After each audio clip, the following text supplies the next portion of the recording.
Bonsoir, Monsieur Kouadio. Bonsoir, madame. Merci de nous recevoir au siège de l'agence Emploi Jeunes dont vous êtes l'administrateur. Quel est votre rôle? Nous vous écoutons. Merci. Le rôle de l'administrateur, c'est un rôle de supervision, de coordination de l'ensemble des programmes techniques de l'agence Emploi Jeunes. L'administrateur a un rôle administratif, il a un rôle aussi technique, il a un rôle financier, il a un rôle de management, de supervision de tous les programmes qui sont mis à l'endroit de ces jeunes. Il y a eu quelques changements concernant votre structure. Concrètement, qu'est-ce qui va changer? Bon, l'agence est un service public d'emploi, donc on se met au diapason du marché du travail.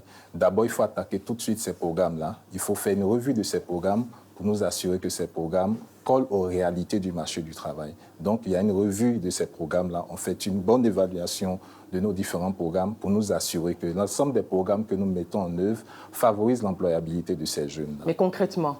Concrètement, alors, il y a deux types de programmes. Il y a le programme pour des jeunes qui veulent entreprendre. Donc là-dedans, on met en œuvre des programmes de formation et les accompagne à mettre en œuvre des programmes d'entrepreneuriat. Deuxièmement, des jeunes qui sont moins autonomes, qui ont, j'allais dire, un potentiel, qui veulent vendre sur le marché du travail. C'est l'optique de l'emploi salarié. Et à ce niveau, on essaie de voir si le jeune peut renforcer ses compétences à travers un programme de développement des compétences. Et puis après, on essaie de faire en sorte que le jeune ait de l'expérience à travers des programmes d'aide à l'embauche. Je voudrais savoir qu'est-ce qui va fondamentalement changer entre ce que vous faites aujourd'hui et ce qui a été décidé. Ce qui a changé fondamentalement, c'est qu'on a revu l'organigramme de l'agence Emploi Jeunes pour permettre à cette agence d'être plus proche des populations. On a nos agences régionales qui sont renforcées, on a mis en place des guichets emploi, on est en train de développer une politique des territoires parce que nous pensons que plus on est proche des jeunes, mieux on peut avoir une meilleure prise en charge de ces jeunes et un meilleur accompagnement de ces jeunes vers l'emploi. La Côte d'Ivoire compte 31 régions. Oui. Il y a 20 agences régionales. Est-ce que vous ne trouvez pas que c'est insuffisant? Mais bon, je pense que l'effort est à saluer parce qu'on est parti d'une histoire, c'est-à-dire il y avait une dizaine d'agences régionales qui étaient ouvertes. Il y a une bonne politique d'accompagnement de l'ouverture de plus de 5 agences. Et au fur et à mesure, on essaie de pouvoir, j'allais dire, ouvrir des agences régionales pour être plus proche des populations. Mais il fallait faire un choix. Nous avons des populations qui sont là. Mettre en place une agence régionale suppose des infrastructures, suppose un investissement, suppose du temps. Ça suppose aussi des études au préalable.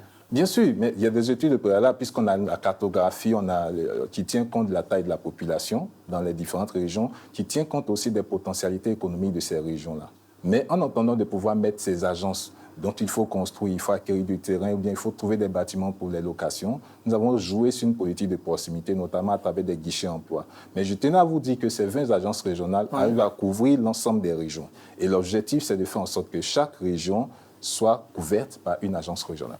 Monsieur Kouadio, combien de dossiers de demande d'emploi traitez-vous au quotidien et surtout quel est le mécanisme mis en place pour le suivi? C'est en fonction du marché du travail. Rappelez-vous, on est sur un marché du travail. On a l'offre et la demande. Absolument. Alors, donc, le marché a ses évolutions. Donc, nous collectons, nous jouons un rôle d'intermédiation. Nous positionnons sur le marché du travail. Nous regardons les offres au niveau des entreprises que nous publions. Ça veut dire qu'il faut collecter les informations. Et nous travaillons aussi sur le profil de ces jeunes-là qui sont aptes à compétir.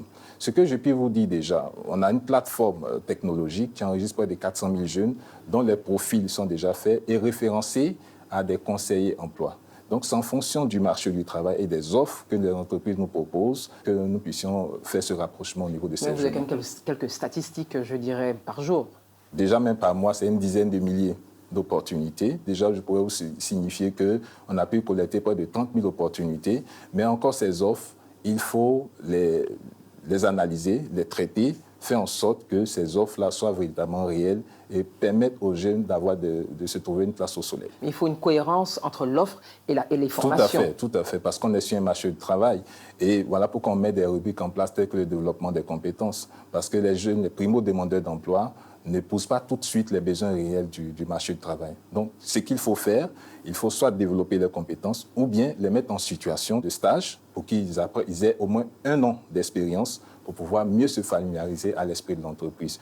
N'oubliez pas qu'on est sur un marché assez compétitif. Les entreprises sont dynamiques. elle veut de la plus-value, elle veut de la valeur ajoutée. Il faut ces hommes de valeur-là pour pouvoir soutenir la croissance de ces entreprises. Mais vous avez un volet formation, donc c'est à vous de les rendre, je dirais, performants par les formations que vous leur donnez. Mais écoutez, en termes de formation, il y a deux approches. Nous faisons ce qu'on appelle la formation complémentaire qualifiante contractualisée.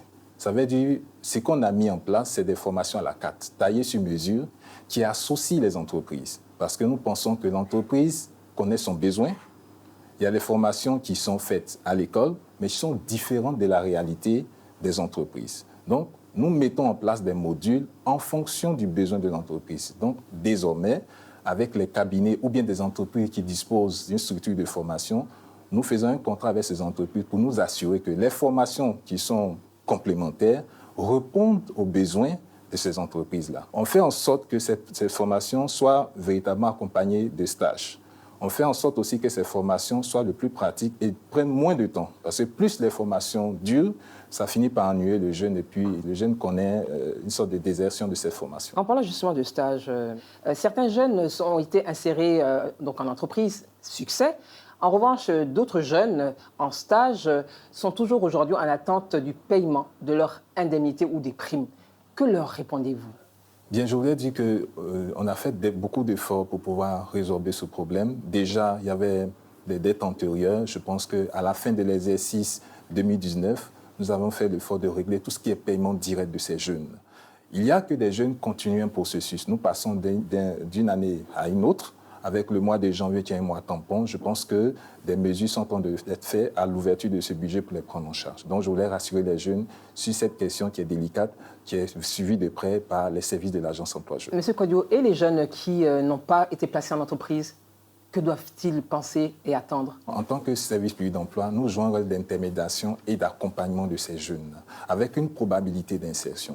Donc, le jeune peut avoir deux chances. La première chance, c'est que dans l'entreprise où il a eu à faire le stage, il peut se faire embaucher, ou bien, s'il n'a pas eu l'occasion de se faire embaucher, il a acquis déjà une expérience où il peut encore revenir sur le marché du travail et vendre ses compétences. Donc, nous encourageons vivement des jeunes à saisir toutes ces opportunités-là, mais il n'est pas évident que tout de suite, le jeune puisse se faire embaucher dans une entreprise. L'entreprise a ses besoins, a ses contraintes. Donc, nous respectons le besoin de ces entreprises-là, mais nous encourageons les jeunes vivement à capitaliser tous ces acquis-là et revenir se battre sur le marché du travail. Est-ce que ces jeunes ils peuvent revenir vers vous, ceux qui n'ont pas été placés en entreprise, ou ils doivent eux-mêmes être à la recherche de travail? Écoutez, on a des conseils emploi qui sont disponibles. En matière d'accompagnement, il y a deux types. Il y a des jeunes qui sont de plus en plus autonomes. Naturellement, on peut les laisser aller se battre sur le marché du travail. Il y a des jeunes qui ont besoin d'être accompagnés. Aussi longtemps qu'il a besoin des services, nos conseils emploi sont à leur disposition pour les accompagner sur le marché du travail.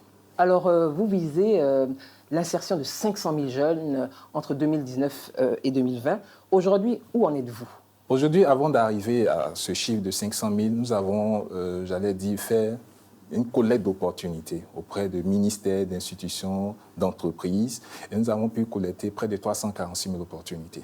Comment vous garantissez la transparence dans le recrutement? Nous avons une plateforme technologique. Le jeune qui veut bénéficier des services de l'Agence Emploi Jeunes s'inscrit sur notre plateforme.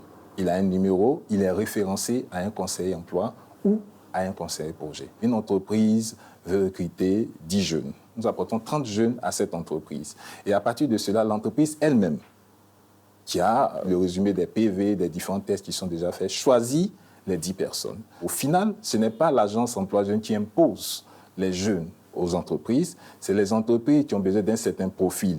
À partir de ce profil, il y a un tri systématique qui se fait sur la plateforme. À partir de ce tri systématique, en fonction des nombres et des capacités de l'entreprise, nous reversons cette liste au choix délibéré de l'entreprise. Monsieur Kodio, comment vos listes sont-elles faites concernant ces jeunes qui vont en stage? Parce qu'il y a des rumeurs de favoritisme, de non-transparence.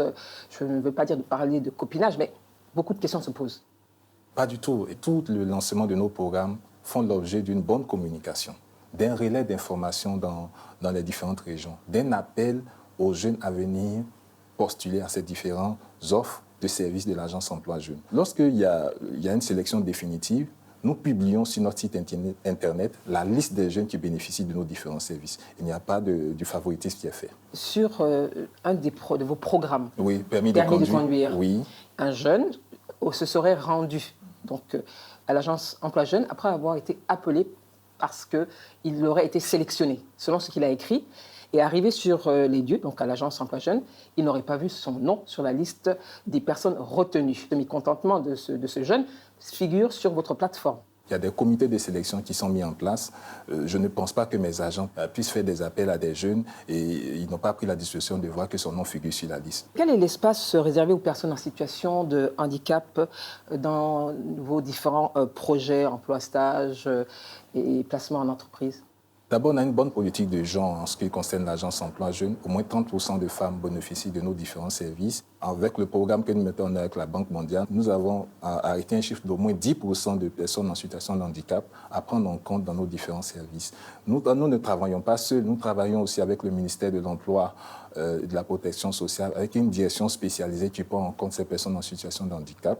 L'agence est ouverte à tout jeune, qu'il soit lettré, qu'il ne soit analphabète, qu'il soit en situation de handicap ou pas.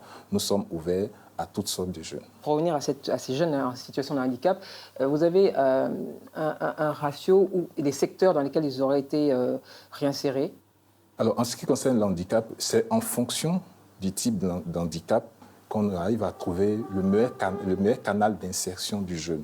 Donc voilà pourquoi on associe la direction en charge de prise en charge des personnes en situation de handicap. 11 milliards de francs CFA, dit-on, sont mobilisés pour la période 2019-2020 concernant la seconde phase du projet Agir pour les jeunes, pour un financement de plus de 19 000 personnes.